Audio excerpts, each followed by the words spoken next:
Welcome back, PetaPixel viewers. It is Jordan Drake here to talk about, look at this! It's a DJI Ronin 4D, but now with an 8K sensor in it? Huh? Watch me go, never slow. Look, if you're interested in grabbing a stabilized camera, then you're gonna need some amazing music to go underneath all that incredibly stable footage that you shoot. And thankfully, our friends at Audio are gonna help you out with that today with an exclusive offer. Audio have a huge catalog of high quality music in all kinds of genres. And with our exclusive offer, you can get lifetime access to that entire catalog. Now, usually this is $4.99 to get the lifetime membership. We're offering it for you at $199. That is $300 off. That is bananas. I don't know how they're making money on this. It's crazy. But if you want to take advantage of this offer, go to audio.com using our link below and use code PetaPixel. All right, I've looked at the Ronin 4D before and really enjoyed it. Why was I so excited about the 8K module that's just become available? Well, let's go back a couple of years. When the 4D was first announced, they said, right now it's shipping with the 6K module. Soon we're gonna have the 8K. And 2 years later, we now finally have the 8K. And initially I'm thinking, well, you're only going to want to get this high resolution sensor if you really need as much detail as possible. But we've seen this sensor before in the Inspire 3. It's their Zenmuse X9 8K. And outside of just higher resolution, this brought some really compelling video features to the table, and I was really looking forward to using a Ronin 4D again. I loved using it the first time. I want to see how it holds up to the competition a couple years later. So it's a big camera, but it works perfectly for making YouTube videos. I've already shot a PetaPixel episode on this camera, and for something a little more cinematic, I brought in my friend Levi Holwell to shoot a recent intro for one of our episodes and see how it performs there. But the main reason I'm excited about it is the stability. You can see it is a 3-axis gimbal by default, just like a standard Ronin, but we can also push the 4D button.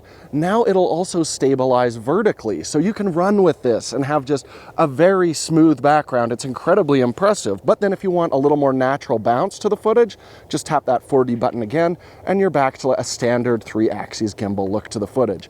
It is incredibly impressive and still the most effective stabilization I've seen on anything. The other thing that's really compelling is this little box on top of the lens here. That houses a LiDAR unit, and what this is going to do is actually give the camera a map of everything that's in front of it so that it can autofocus. But what I find even more compelling, it has something called the focus waveform, which shows you an overhead map of the scene in front of you, and as you shift focus, you'll see a line indicating the point of focus. It makes pulling focus incredibly smooth and simple.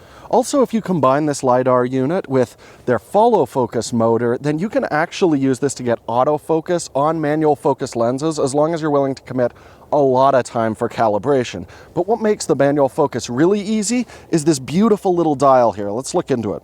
So you have this control dial that feels exactly like a really good follow focus wheel on a professional setup. But what's really interesting is depending on the function that it's doing, it'll change the haptics on it. So if I want to switch my neutral density filter, for example, it'll get very, very clicky. Or if I'm using it as a zoom, I'll get a nice amount of resistance, just like a power zoom broadcast lens. This is an older technology. Again, it's been out for a couple years and no one's done anything like it. And it is absolutely my favorite part of using a DJI Ronin camera. So that's a quick overview of the things I love about this camera. Again, for more detail, go watch that older review. But there are some things that still drive me crazy. For starters, you can see me struggling. This thing is enormous. It is 5 kilograms. That is 5 plena. And shooting a YouTube episode, by the end of the day, I was absolutely hurting. They give you a 3/8 mount on the top handle here for you to put it on like an easy rig or some kind of support system. But if you're planning to just hand hold it, you will definitely feel it. And a big part of that weight is this huge battery that we've got on here, but the battery life is actually really bad. I find I get just over an hour of actual shooting time on it, so you're gonna need to bring spares, and again, they're big and they're heavy. That is definitely the biggest downside to this. But let's talk about this new 8K sensor, and for that, I'm gonna get Chris to shoot me. Chris, come here, take this. But you just said it was so heavy. Take it, take it. You just said it was so heavy. I don't wanna carry it anymore. So Chris is now filming me on the Ronin 4D, and obviously the headline feature of this is the 8K sensor. So if you want to record very detailed 8K video, I mean the image is lovely on this, the only way to do it is to record either ProRes 422 HQ or ProRes RAW, and what those both have in common is just colossal file sizes.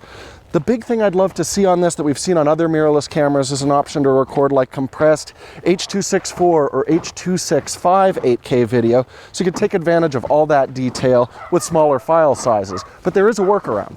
And that's because when you're capturing 4K video on this camera, it's recording oversampled video using that full 8K sensor. So just like what we've seen with, say, the Nikon Z8 or the Canon R5C, we're getting extremely detailed 4K video coming off of this sensor.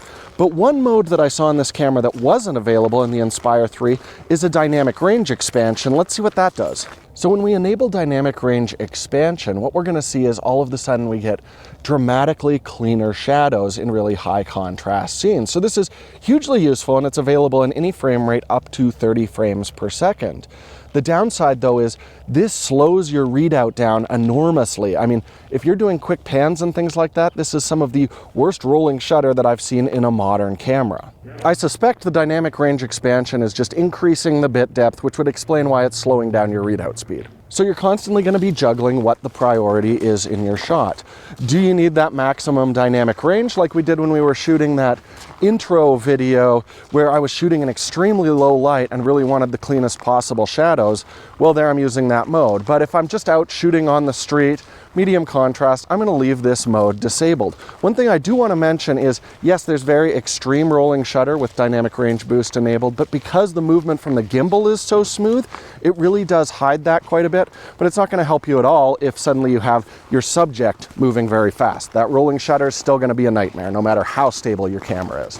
If you're looking at a Ronin 4D, I think the 8K version is absolutely the model to get that dynamic range expansion. You actually get faster readout speed than the older 6K sensor if you disable that dynamic range expansion mode, and of course you can capture more detailed video. This is definitely the way to go, but there's only two ways to purchase this right now. The first is a kit. That's $13,000. That's going to get you the Ronin 4D, the new sensor, also the 17-28 power zoom lens that we've been using today, an external monitor, terabyte hard drive. I mean, it's basically everything that you'd need to get shooting, except you'll have to buy a bunch of extra batteries, but that is the only way to get this. Now, if you already have the 6K version of the 4D, then you can just buy the Zenmuse X9 sensor and pop it right on top of that. And I think if you already have the 4D, it's a no-brainer. You should pick up that module. So I have really enjoyed my time with the Ronin 4D again with the 8K module. It's going to be a huge shame to see it go away, but I'm sure Chris's back is going to be thankful that we're going to go back to a standard mirrorless camera next week. And if you want to see that episode next week, make sure that you subscribe to the channel and also check out our podcast. You can watch it right here on the YouTube channel or find it by searching for PetaPixel Podcast on all of your favorite podcasting apps. Thank you so much for joining us. We'll see you all again soon with more on PetaPixel.